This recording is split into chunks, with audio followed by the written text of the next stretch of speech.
afternoon and welcome to Martini's Eco and Country Bites, doing a combine today.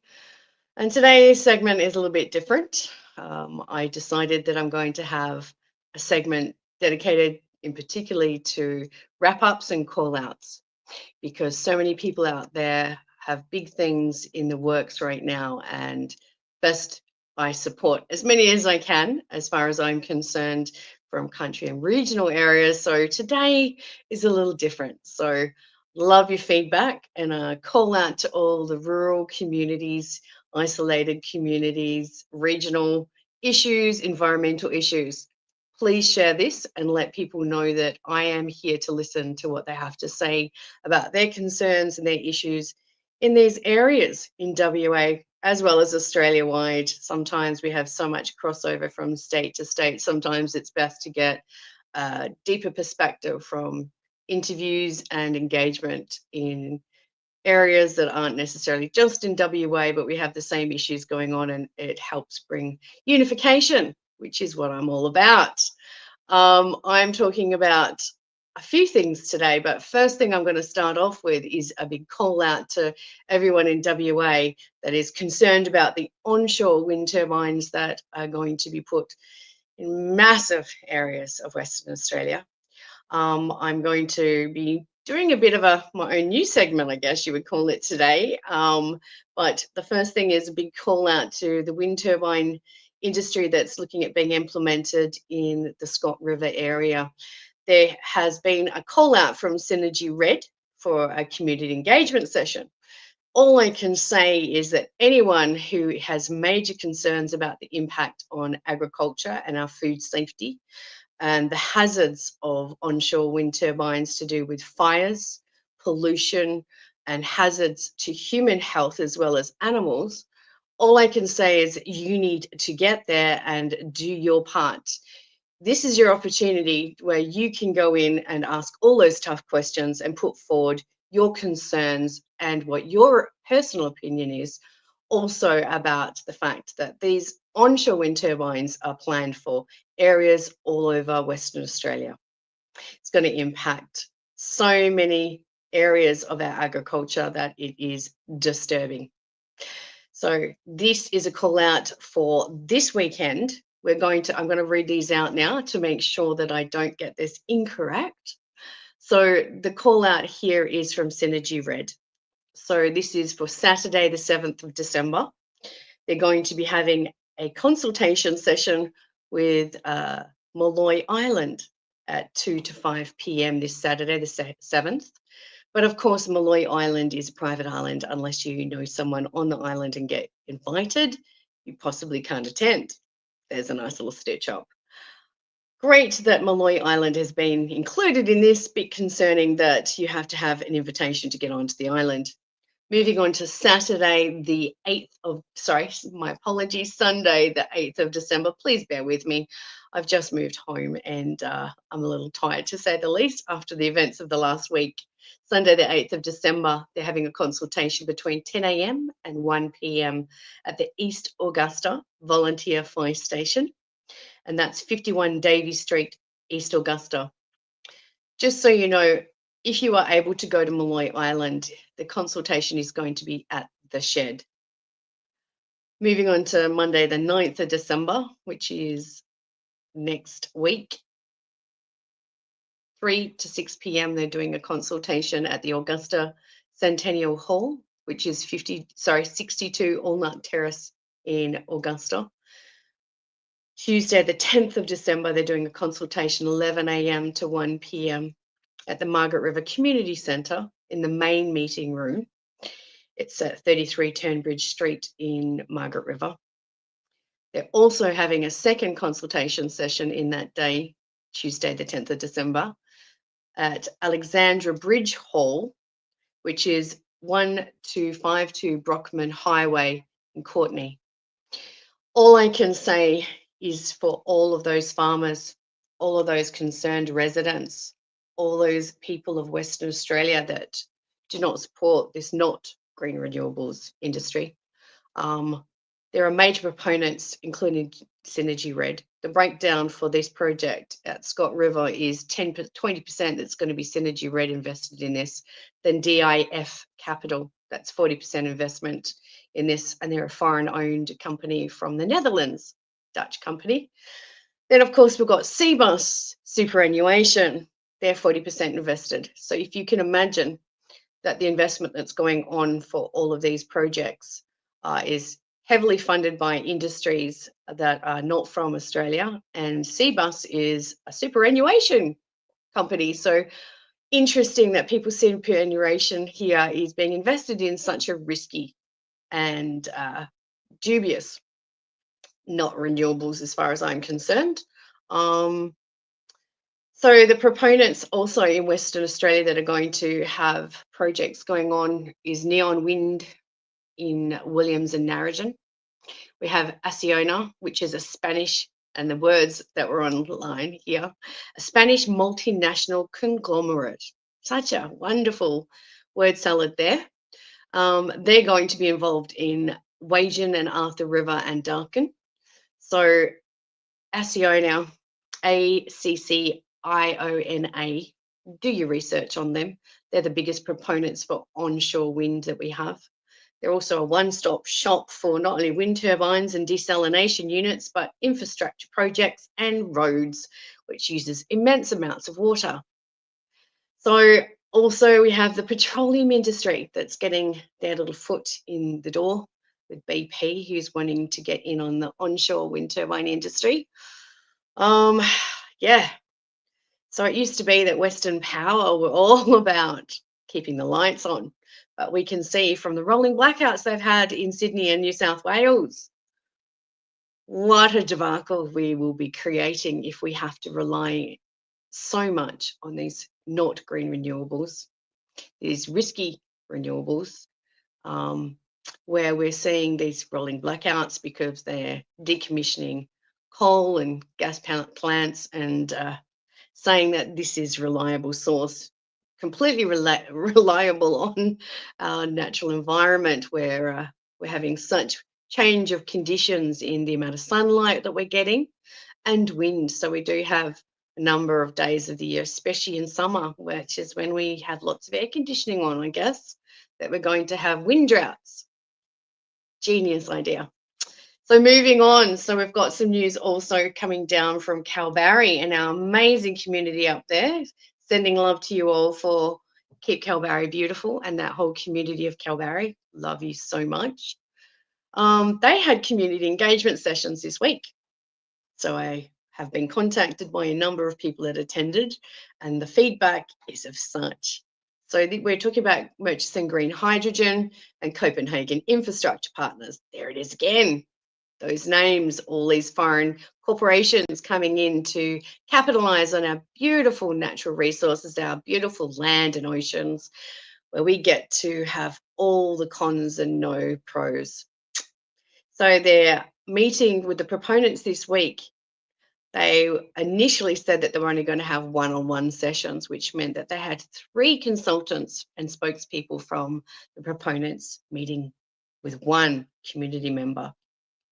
That didn't go down so well. So the people of Kalbarri were able to make sure that they were going into groups of 3 to 3, which seems like a balanced equation there, where you've got one person who is obviously maybe taking notes, and well, one person is talking for the group and the community, voicing their concerns.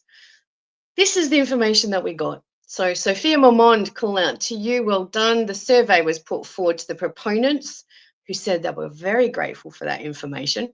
So I'm incredibly grateful that 94% of the community said you do not have any social license to move forward with the project in any way, shape or form. No one wants this project going in at Kalbarri, destroying the culture, destroying the natural environment. And again, all the cons and no pros for that community. Outcomes from the meeting is that the latest Murchison Green Hydrogen and CIP, they don't have any funding, no funding for roads. So there was a bit of conversation put out today, or sorry, this week, I should say, that there had been roads put through the Murchison station for CIP and MGH, Murchison green hydrogen, that apparently the roads haven't been put in because there's no funding for anything. So there's no water available as well. Apparently there was a lot of testing done up there, and so access to the water up there resulted in nothing but salt water. So they have conceded that they don't have access to potable water, which means they can't move ahead with the roads. They can't move ahead really with any construction, cement footings, creation of a camp. But they said that they're going to try and move forward by putting in desalination plants or desalination units to create the water to start off the project. So I'm not quite sure if you're going to have a desalination plant that's going to kickstart, where's the energy coming from? Surely they wouldn't be using fossil fuel generators, would they? Asking for a friend, CIP and Murchison Green Hydrogen, are you going to be using generators that are diesel powered? Just wondering. Get back to us on that. Would love to know. They also claim that they've got 10 years of data on wave movement in the area. And this justifies the creation of an offshore mooring and, in the future, a harbour. That 10-year data from the buoy in that area was actually from an area near Geraldton, not Kalbarri at all. So the buoy that was put off the Kalbarri area has only been out there for a year. Isn't that interesting? It's only been out there for a year, but they're using 10 years worth of data from Geraldton, which is nowhere really near Kalbarri when it comes to weather patterns, and certainly got to do with tidal movement and the extremities of the wave movement that they get up there in Kalbarri.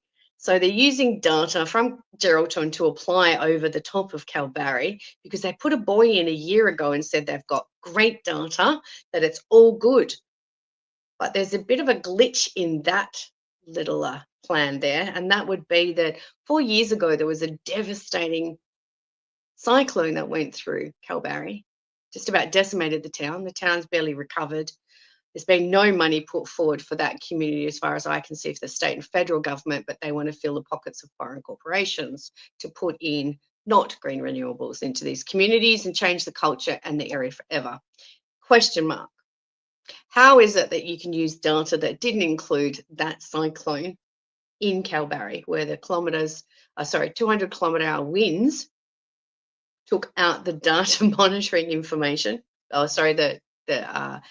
The technology that was in place there. Apparently, it stopped working at 170 kilometres an hour and was destroyed during the cyclone. So if we can have the monitoring information destroyed from the cyclone, I'm pretty sure a mooring in a harbour would have been destroyed as well. So this is where I say Murchison Green Hydrogen and Copenhagen Infrastructure Partners. You think you're dealing with a bunch of fools, but you're dealing with people who are incredibly educated, that are local experts, and people that have very vested interests that aren't going away. So you better get your facts a bit more together than that. So the buoy that has been on location for the last year has been 2.5 kilometres offshore in about 38 metres of water. Yeah, that's kind of where they're saying that they're going to have the mooring. 38 metres of water. That seems legit. They claim that they're going to have the capacity for loading and unloading 80% of the year. That's 292 days of the year that they're going to guarantee that it's going to be very, very safe to ship this deadly, toxic, liquefied ammonia, hydrogen off our beautiful WA pristine coastline. Totally believable, isn't it? The additional thing on top of all of this, which is really coming into light, is how much there's a push through the Midwest to have offshore wind as well, to turn to green renewables for an income. And why this leads to the issue that I'd like to raise next is how the exportation of sheep has now seen that the sheep industry has been decimated in that area from reports from many, many people.